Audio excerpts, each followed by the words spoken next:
I start FaceTiming with ChatGPT. It's insane. My house isn't cooling. And it's like, well, show me this coil down here. Okay, put your hand on it, Chris. Is it cold? It's not cold. I think you're out of Freon or else your condenser's broke. It was being my mentor. Put that in a wrapper. I promise you, 93% of Americans don't know that feature exists. You get their Google Maps picture of their house, and then you have AI change the paint color, or you have AI change the roof. It removes the friction of not knowing what the end result looks like. I was just talking about the postcard. What about an app for the guys who go door to door? It's on their iPad and they're like, hey, Lip, that's freaking genius. These businesses didn't exist 3 months ago. Someone listening to this will build this, and I hope it's successful for them.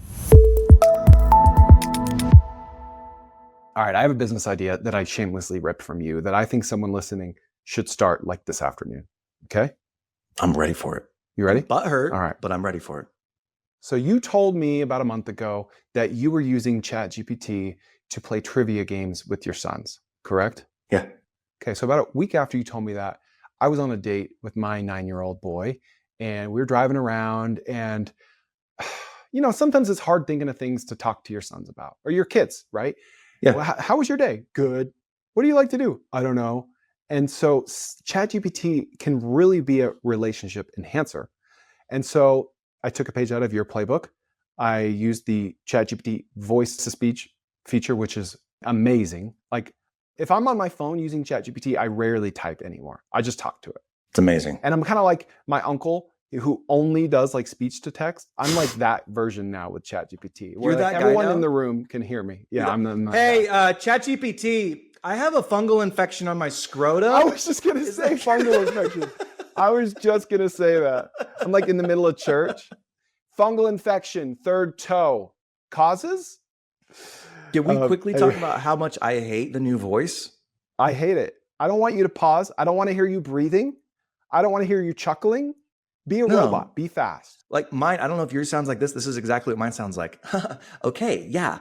So what happens in these? I'm like, I don't, stop. I want you to sound authoritative. 1.5x. I don't want you to 1.5x. Why is that not an option? It will speak faster. Oh, will? It will. Yeah, just say speak faster, and it objectively does. But you have to say it every time you start a new chat. Anyways, you're on a nice date with your son, and you start using that mode. And so I took your playbook and I said, hey, I'm a dad. My 9-year-old is here. Make a trivia game between us where we can compete against each other, but make each of our questions like age appropriate. And it was amazing. It kept track of the score. It asked him questions about Pokemon. It asked me questions about world history or whatever. We had a great time. And I wonder if this is like, you know, Web 1.0 was like late 90s, early 2000s. 2.0 is like mobile, right? And Web 2.0, you know, brought us all into our screens, which is a shame. I'm very hopeful that Web 3.0 / the new AI that we have in front of us is going to hopefully bring us more together. It can like augment, supplement our relationships. Because if it weren't for this, we would have just been like sitting there in silence listening to brand new, which could be worse. We just had this, and we were joking, and we talk about the questions, and and it just brought us together. So here's the idea. Yes, please. Well, I was just going to say, this is a quick up level. I've started doing that now with 2 of my boys and me. So there's 3 of us, and each one of us have different topics. So like Otto, my youngest, he's like, I don't like geography. I want to do Minecraft. His trivia category was Minecraft. Mine was geography. Royce's was history. Oh, cool. And then we played it, and like Otto ended up winning. I don't know how he knows so much freaking about Minecraft, but it was so fun, man. Because it was a game for like each one of us that we were playing together. It wasn't like, let's play Risk, and 2 of the 3 people actually hate Risk, but the one person, you know what I mean? It's like, it was really fun. It was really cool. Now that you mention that, like, are there even games that exist? Like, there are games where it's like the minimum age is 3, like Uno. We're all on the same level, and the older people are like, I'm bored. There's no strategy here. The younger people are like, this is fun. Has there ever been a game, like other than some random obscure board game, that works like that? You know, where it's like literally on everyone's level. You're going to laugh at me. I think a game like Dungeons and Dragons is like that in the sense that I've never played it, but it's like you can tailor it to each person. And so it's like, oh, I'm a 3rd level mage and I have my little bag of tricks or whatever. And, you know, another person's an archer. I don't know. But like it is unique to each one of them. But no, I don't think that there is a game like that because it's too hard. Like there had been no way to actually do it up to this point. Right. Anyway, the idea is someone needs to build build a version of this in a mobile app, a wrapper. You could use Lovable, Replit, Windsurf, Cursor, Bolt.new, Vercel. Like you pick, all of them can build mobile apps. So easy. Like $3 a month, maybe $20 lifetime. You could charge for this. And like you would have user engagement. It would bring the kids would go to it. The dad was and you don't have to make this like a family trivia game. Like you could literally make this father-son trivia, like mother-daughter trivia, as niche as you want, and then test all the marketing angles. Like once you build one, it's significantly easier to build 4 or 5 other types of trivia games. Insert any niche you want, and then see which one just resonates and takes off. I thought about building it, and really the way you would do it is you'd have a screen up front that was like, okay, what topics is this person interested in and what age are they? And then once you have that, you can play the game. Because on the back end, you would prompt it to say, make sure that each question is tailored to their age, and it's age appropriate. Level of difficulty is going to be balanced or made for each age. So like the back end is super easy. You want to know the reason I haven't done it? This is going to be really stupid. I'm worried that it would do really well, and I'd like wake up and I'd have like $1,000 in API charges. You know what I mean? Just because like so many people all of a sudden they're doing it. That'd be the best problem you could have. What are you talking about? I know, Chris. That's like the most backhanded compliment ever. You know why I'm not doing this? 99% of the population, because I'm lazy. I just haven't done it. It's like, no, I'm genuinely worried it would be too successful and I wouldn't know what to do with all that newfound wealth. No, because then I have to figure out how do I integrate the payment. And I'm like, crap, because that's the problem you want to have, Nick. That's why we're different, Chris. Because I start looking into it and it's like, oh, hey, GitHub, will you please do an audit of my code? Or Supabase, do an audit of my code. And it's like, fatal error here, security protocol is missing here, flaw here. And I'm like, oh crap, if I'm going to do like if I'm going to have a payment model, I can't have all this crap. And then I got to get somebody else to finish developing it. Those are like the cascading steps that stop me from actually doing it. Okay. Is that what you wanted to hear? No one cares. Work harder. You're so Jocko. I do love that idea, man. I do freaking love that idea. Someone's going to build this. Someone listening to this will build this. And I hope it's successful for them. It should be me. And I have it. Yep. All right. What you got? Well, a quick follow on. Owen and I are developing this thing called One Life Tale. And part of the experience is an AI guided or like AI facilitated conversation where family members can call at the same time because they're in different locations, but it will spur them to tell stories about things. Like, you know, when you get together with your family at the holidays, yeah, you tell the same 5 stories over and over. Yeah. You know, remember that one time, Chris, where you just freaking showed up on the way home from school and you had 1 bag of candy and 1 bag of fruit and you were just happy as could be. Well, yeah. Who captured every time I'm with my parents, they tell me the story about me waking up in the middle of the night as a 4-year-old to sneak pizza out of the fridge, and I accidentally snuck the jalapeno pizza and I woke up crying and screaming with a jug of milk in my hand in my underwear. Okay? It's embarrassing. Don't tell that in front of my friends. You were diagnosed with habanero butt, so as I like to call it. Habanero. Anyways, like, who captures those stories? And unless you're with the family that's all together. So anyways, a part of this app is capturing those stories and AI is facilitating the conversations. So to your point, I think in a weird way, there will be AI facilitated human interaction. Like it's going to happen. Hey, I don't know if you remember this, but when we started this podcast, we entered into a social contract. I would spend time, energy, and money producing this podcast, interviewing these individuals and giving you insights into how to build, buy, start, grow your business. And you would like, subscribe, and leave me 5-star review. Now, out of that, we both get to talk to really cool people and hear really cool insights. We both get a ton of value. But I just want to help you keep your word. So would you do me a favor? Will you go leave a 5-star review for me on Apple or Spotify? It would really help. And if you want, even share this with a friend. I really like that idea, actually. And we have like next to our dining room table, it's like a little card game. It's called Table Cards or something. And it's specifically for generating conversations at the dinner table with your kids. So you just pull out a card and it's like a thought-provoking question. It's not customized to your family. They've sold millions of those things. So to me, it's like a personalized version of that in a digital form. What I think you should have it do is connect to either your iCloud photo album or your Google photo album, whichever you use. and use that to pull up questions like, tell me about the vacation you took to Orange Beach in That's 2017. super smart. Yeah, You know? that would be amazing because it's just going and mining things that are already there. So this app is actually, do you remember when we talked like last November and I said one of my favorite ideas would be to capture stories of people in assisted living facilities? Yeah, wasn't that episode 101? I think it was back on like December 6th. How to cash in on the $16 billion genealogy boom with AI tools. That was it. So like the general premise behind the idea was we have these generations that are passing away. My dad's here this week, which we're getting a bunch of stories. What happens to those stories? They die with that generation. Or it's like, oh, you remember that story your dad used to tell you. So my dad is telling my son all of these stories. And guess what they're wearing this week, Chris? They're wearing my Limitless pendant. They're capturing all the stories. And like, I don't have to be there for it. And so we're capturing it and we'll be able to catalog that. It's amazing. Anyway, so we had that idea last year. And the premise is to let families capture these stories, even when their family member is in an assisted living facility, and then to like go to these facilities, set up a room, capture the information, and then create a product for them where that story exists. So Owen liked that idea, and he already had a product that was similar, but it wasn't geared towards the elderly population. And he's now like retooled it, and we're focusing it on capturing stories. He's got 11 labs on the back end that is taking their voices. And so now you'll have, grandma's voice, mom's voice, dad's voice.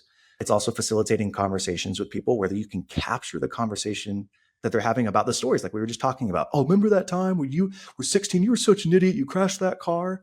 So now there's like a repository of these stories. And what it will do then is take the stories and the input from each person, and it will create like a consolidated story effectively with a narrator who's telling it. I just love that piece of it because now we can actually capture the cool things that have happened and the stories that have passed from older generations. And like my kids can hear it because my dad tells a story about when he was captured by the Indians and almost cooked alive, or the time that he beat some guy up who was a bounty hunter because he was swearing at him too much. Like these are just funny stories that you probably will forget over time. Oh, okay. I love all of it. I love everything you're saying to me right now. But I think I just leveled up our original idea.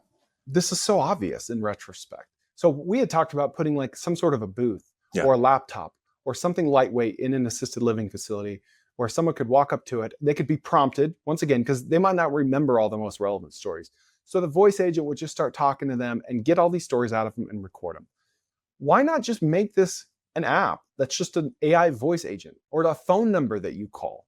Anyone in the assisted living facility that has a phone, or the person themselves with their own phone, could just start talking to an AI agent, and they probably wouldn't even know it's an AI agent. And it would ask them, like, tell us about this, tell us about your time in the war, tell us about, and it's the same idea, except done through an app or through a literal phone number. Yeah. I think the only hard part with that would be to get them to adopt it and to utilize it. Although I think once you got them to use it once, they're going to use it over and over and over again, because all of us have that like innate desire to connect with other humans. And dude, it feels like you're talking to another human, right? Like you're having a conversation, you're telling stories back and forth. And when you get to that age, generally, you're more interested in like telling your story than you are necessarily of like hearing everybody else's stuff. So all you have to do is prompt them. They start talking and then you capture it. I think it's a great idea. It's a banger. All right. So this brings me to my favorite idea of the week. Last week, you talked about piggybacking. It's one of our frameworks. Another one of our frameworks is riding tailwinds, tidal waves. All right. And there are a couple of big tidal waves. One big tidal wave is the aging population, like we just talked about. Another really, really big tidal wave is the lack of skilled labor. And I want to go through some statistics to sort of set this up. So right now we are short 550,000 plumbers, 600,000 auto mechanics, 80,000 electricians right now. Okay. Just in the US. Just in the United States. By 2033, crazy. Almost 2 million unfilled manufacturing jobs, which is crazy. Our generation grew up and it was basically like, if you don't go to college, you don't want to end up like that guy. And they point to the plumber or the electrician. And it kind of screwed a whole generation of craftsmen out of the job force, right? And so now these guys are retiring. Mike Rowe started. Now these guys are retiring and there's not enough people to replace them. But what we're seeing also is this other massive tidal wave, an aging infrastructure within the United States. Homes are aging like crazy. So stuff's falling apart. Are people selling it and just moving to new builds? There are some people moving to new builds, which also need tradesmen, but people also need to fix up their house. Maybe they remodel their kitchen, or maybe the electrical's going bad. Like we just replaced our panel here at our house because it was a big problem. So we know that there's these sort of big tidal waves happening. The number of craftsmen is going way down. There's a big demand for it because we have an aging population and we have an aging infrastructure in the United States. But then you also have guys like me and you, and we did talk about this idea last week, but we have guys like me and you who don't really know what to do with their hands. I'm going to tell you right now, Chris, I can't build it, but I think someone needs to build it. I bought the domain, handymanmentors.com. Why isn't there somewhere for people like you and I to go and just find a handyman mentor? Not even like, oh, I need to find a guy to go and fix my HVAC or whatever, right? Because if you go right now and you try to find a business that's going to fix your HVAC or your plumbing or your electrical, how booked out are they? They're like weeks or months booked out. They're not going to come to your house.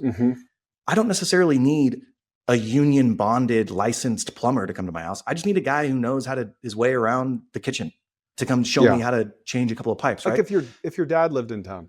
Right. Exactly. Or your uncle or whoever you're close with, like literally a mentor that can show you how to do this stuff, because it's not complicated. And I'm not going to sue somebody, but I don't want to wait for, my air conditioning to get fixed in the summertime. Maybe HVAC is too complicated, but I think there are a lot of things that you could fix around your house. And if we're just waiting on a company to fix it, we're going to be waiting a long time. So why not take back some of that lead time and some of that demand and start hooking up guys like you and I with local mentors who know how to do this stuff so that we can learn how to do it. So we can learn how to actually just the easy stuff instead of waiting on a freaking electrician to come out because my breaker tripped and I don't know how to flip the switch back. You know what I mean? So you're saying like not to connect millennials with handymen, but with like other older dudes like boomers that just kind of know their way around a house. Yeah. I went to Home Depot today. Who helped me at Home Depot today? This older boomer, super nice guy, super knowledgeable, probably just is working at Home Depot after he retired. Actually, not probably. I asked him. He's working at Home Depot after he retired because he knows his way around the yard, basically. And he was like, that's every Home Depot employee. That is every Home Depot employee. That's what, and honestly, if I need help at Home Depot, I'm not walking up to the millennial. Well, dude, I need some white hair on a brother. We got there. I'm with my dad and he's like, oh, don't worry. We'll just ask one of the guys there. They'll know. And I'm like, Dad, I don't think you can just do that. And we walk up there and my dad finds one guy. And I'm like, oh yeah, go ask him. He's like, no, he won't know. And he was like a guy like our age. He does not have New Balances. Hold on. Oh, his hands look so soft. What is he doing? Moisturizing every day? Come on. Sissy Mimi. Anyway, so he went and found this guy, he just walked and they just started talking about it. And so he comes over. But it's that, right? Like I don't necessarily need the local guy who owns an HVAC company. I just need the retired guy who probably is feeling useless and maybe doesn't see his kids as much as he would like to. I need that guy to like connect with me so he can just show me how to do stuff around my house. And I honestly would start at Home Depot and like 100%. Hey, what do you think? Dude, that's what I was going to say. Like get your first customers, start this locally, pick your city, go to Home Depot and Lowe's, every different shift and round up as many guys as you can. And just start with the database. It's a marketplace. So build the supply side first, right? You get their name, phone, email, right? And this is very much a do things that don't scale thing in the beginning. You're just making connections. Then you start finding helpless millennials like us to text you anytime they need help. And then you just play matchmaker. Literally low tech, you just put them in a group text together and let them go out. And there's not even money exchanged. Maybe there is. Maybe you Venmo the guy $20 for helping or whatever. But you just you spend 3 months doing this just to get a feel for how the interactions are working. Maybe you find that the mentor ends up going to the guy's house 80% of the time. You didn't expect that to ever happen. You thought they would just hop on FaceTime. But because he's an older generation, he would rather just get his hands on it.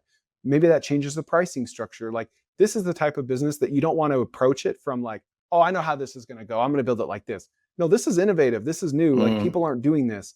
So you really want to start very, very flexible and be willing and ready to change your mind or pivot the offer, the pricing, the whatever as quickly as you can. Do you remember when you went and worked for Amazon for like a month? If people don't know this, it was amazing. Yeah. Chris had multiple businesses and for whatever reason, you were just like, I want to go work at Amazon because I want to see how it works. I'll tell you why. It's because we were running a third-party logistics business, and I wanted to know how the best in the game did it from the inside. And they'll hire anyone with a pulse. And luckily, I have a pulse, so they hired me. Game recognized game. I don't know. Jeff Bezos saw something in me, and he said, I want you to run our Plano, Texas after hours between the hours of 3 a.m. and 6 a.m. shift. That's all you on my team. It is crazy. Like the warehouse I worked at was one of 23 DFW area warehouses. They only stocked shoes. And I worked the like 7 p.m. to 7 a.m. shift on a forklift.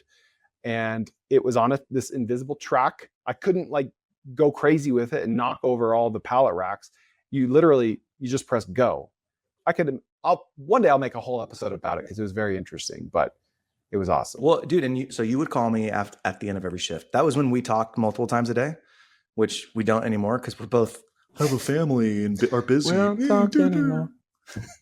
Anyways, do you remember like every day you'd come out and we'd have like a different idea? You're like, dude, we could start a business where we just bring a food truck to the Amazon offices, or we could start a business where we just bring X, Y, and Z. And what you wanted to do was place flyers on every car in the parking lot. I don't remember if you actually did. I still love that idea. Okay. No, I love that idea. Yeah. That's what I would do. That's what I would do for this at the Home Depots. I would go find Home Depots and just be like, all right, the guys shopping here and the guys working here are my target mentors. We'd have to then fill the other side, which are the, helpless millennials like you and I. I think that would be, maybe I'm like oversimplifying it. I feel like that would use Facebook ads for that, honestly. Yeah. You could use targeted Facebook ads to that geography. And to me, what I would do is a simple like, hey, just pay through the app and pay us a percentage. Like these guys the mentors aren't doing it because they want to make a ton of money. So I'm sure that, it's not going to like turn into a business for them, but they probably would appreciate being paid something, and like us helpless millennials are going to feel better about paying them than just feeling like we're taking advantage of this person. So there's going to be an exchange of value in some way or form. And that's where I think it would be monetized. Yeah. I know I've never said this before, but like this one's good. I don't like any business idea. I know. I really do like this, for real. I know.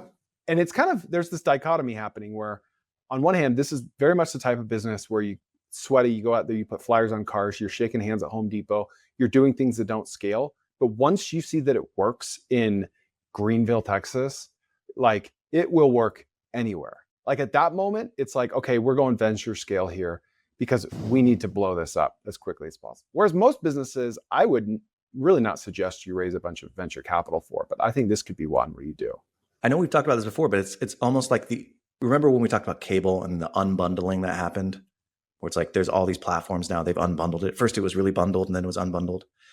To me, this feels like the unbundling of the social platforms, right? It's like, This is a very specific niche, but it is social. So you need some type of a platform in order for them to communicate and connect. And this feels like a really cool opportunity to do that. Yeah. A couple other ways you could take this. Our friend Hector? Yeah.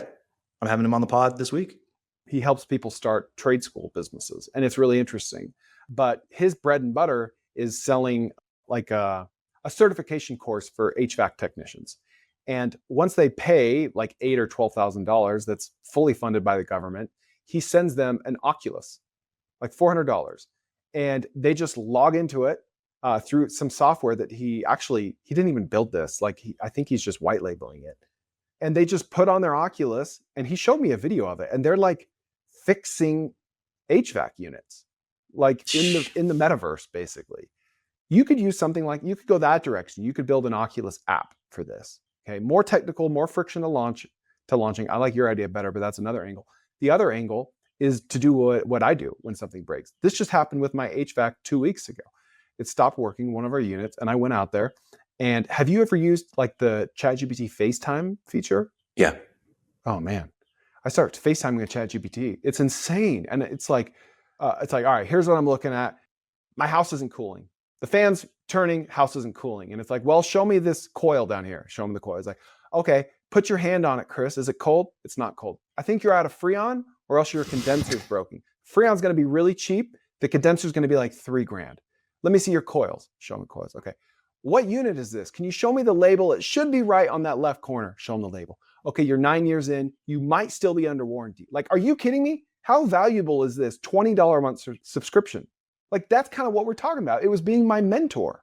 Yeah, So it was being your mentor. Put that in a wrapper. Take that, because I promise you, 93% of Americans don't know that feature exists. They might be using ChatGPT every day. They don't know they can do that. No. Put it in a wrapper, call it Handyman Mentor, AI Handyman Mentor or whatever, and just that. $10 a month, $20 a month, $100 a year, and it just does that exact same thing. Dude, I literally did the thing today. When I looked at my sprinkler, because my sprinkler was broken, and I was like, hey, I'm trying to figure out what's wrong with this. Like, what do you think could be wrong with it? I was like, well, it could be a couple things. It gives me 3 reasons. And one of the reasons was it might be a low point in the grass. And if it's a low point in the grass, then the water pressure is going to build up. And so you might need to put in a check valve. And I was like, oh, that's interesting. And I tested like 3 things. And that's what it is. It was the freaking check valve. And I go to Home Depot and I'm talking to the guy. And I was like, hey, do you think it might be something to do with the water pressure? Because it's all accumulating in the middle of the yard at the low point. And in Home Depot, he was like, yes, that's a really good idea. I hadn't thought of that. And you got that idea from ChatGPT? I got that idea from ChatGPT, right? Like, he wouldn't necessarily have known right away to be like, oh, is this at a low spot? But if you walked out into my yard, you would have seen right away like, oh, it's a low spot. That makes sense. The water pressure is high. You need a check valve because otherwise the sprinkler is not going to be able to handle the pressure that's currently present. Like, it blew my mind. It blew my mind that it could actually do that. Oh my gosh. And now I'm a handyman. You're a handyman now. I'm going to give you one more adjacent idea to this before we get into your last one. Okay. And this is a quick one. I also think that there's a way to do this for guys like me who are not handy, where you could have a YouTube-based course and mail them a big package. And in the package would be some drywall, some electrical wiring, maybe a cover. And you go through the process of like building a small little drywall, right? Like, I don't know, 3x3. And then it walks you through like, how do I cut out for the electrical outlet? Oh, okay. How do I wire it? And so then by the end of it, you are getting the hands-on experience, but you're also not having to wreck your house. I think that would be a really cool idea to have a kit like that. I saw that idea in our notes and I didn't really like it, but as you describe it, I really do. The reason I didn't like it, because it's like shipping drywall, it's so, but like, you're talking about fixing a patch. And if you were to say, here's the course, here's your shopping list, go to Home Depot and buy this stuff. No, they're not going to Home Depot. It needs to be frictionless. They need to click 3 times and then 2 days later have a package show up. And they've already paid. And you know what? Most of them, they're never even going to open the package. They're not going to do the thing because that's human nature. But it doesn't matter. They paid, right? Yeah. I like that idea a lot. Like how to split a wire. What I would do, I would find it. I try to convince Mike Higgins to do this. I'd find a DIYer on like Instagram, TikTok, YouTube, or whatever, and just be like, dude, this would be an amazing offering. You should do this. And I would just piggyback off of them. I love it. All right. What do you got? I got one. So I see this Instagram video of this newlywed, and she said, I forget how it went, but she basically says, I went and found every major company, Target, Bed Bath & Beyond, yada, yada, yada. And I found all of their addresses, and I sent baby shower invites. It was either baby shower or wedding shower invites to all of them. And it was like 150. And 25 of them sent me gifts or gift cards or money or something. And I started digging into it. And that's a thing. Like, people are doing that, especially women, more and more when they have a baby or when they get married. They'll just mass send these invitations, like paper invitations. They physical? Okay. Physical to companies, just at like the corporate address, saying like, I'm a huge fan of Target. I'm a huge fan of Bed Bath & Beyond, yada, yada, yada. Like, I'd love to invite you to my wedding. And it's really, they're just asking for free stuff. But it works because the people in charge of marketing for these companies know that when people get gifts, they post about it on social media. And so it's free marketing for them. It's a win-win. And so this woman got hundreds or even thousands of dollars worth of free gifts simply by sending $40 worth of invitations. And she did it by hand. Like, she wrote them all out by hand. So I'm over here thinking like, why is this not a service? Why can people not just pay $50 to have invitations sent out to all of these companies? So you build a database. And you could have 1,000 companies in there, large and small, mom and pop owned businesses, Fortune 500 companies, doesn't matter. And the people go to the website. How many invitations do you want to send out? 50, 500, 1,000. And you just use an API for a direct mail company. Many of them have APIs. You're not in the direct mail business. You just have a website. You could build it with Lovable or Replit or whatever. And you pay money, and that money covers the cost of the envelopes. Do the invitations match the invitations she's sending her friends and family? Probably not. It doesn't matter. Who cares? Doesn't matter. No one knows. And you just take a margin. So let's say it costs 45 cents to send each one. You want to send it to 100, that's $45. You charge $199 for this service. And then you can say, in our experience, our customers usually get about $500 or $1,000 worth of free gifts. What are we talking about?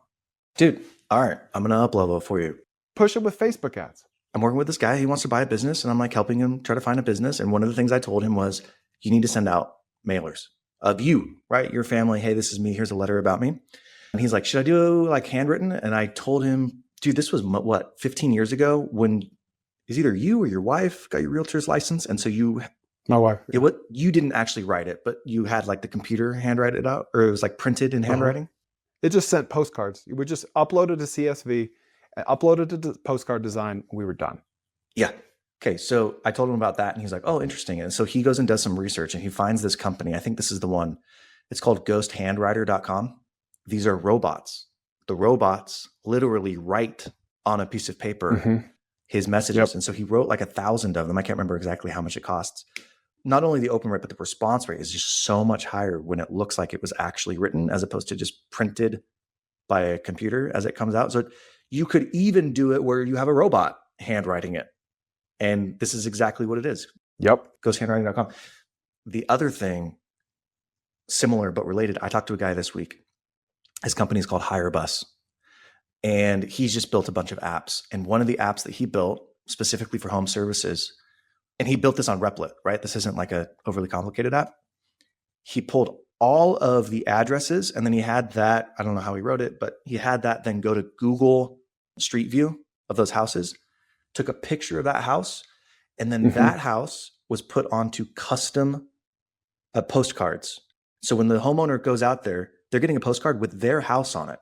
And they're looking at that postcard and they're like, oh, this is interesting. And then there's a QR code on the bottom and the QR code pops up to a video of him that is saying like, hey, I'm looking for whatever he was pitching. Engagement rate was 15%. He got 3% of them to schedule calls. And then 1% of the 100 that he sent, the 1% closed. So for every $100 that he spent, it was about $1 postcard. So for every $100 that he spent, it was a $4,000 ticket item. Like that was already mind blowing, but I'm like, what if you took it another step further and you were a window washing company or a roofing company or a gutter company? You get their Google Maps picture of their house, and then you have AI change their windows, or you have AI change the paint color, or you have AI change the roof. Trees. Hey, this is what your house would look like with us. Give us a call.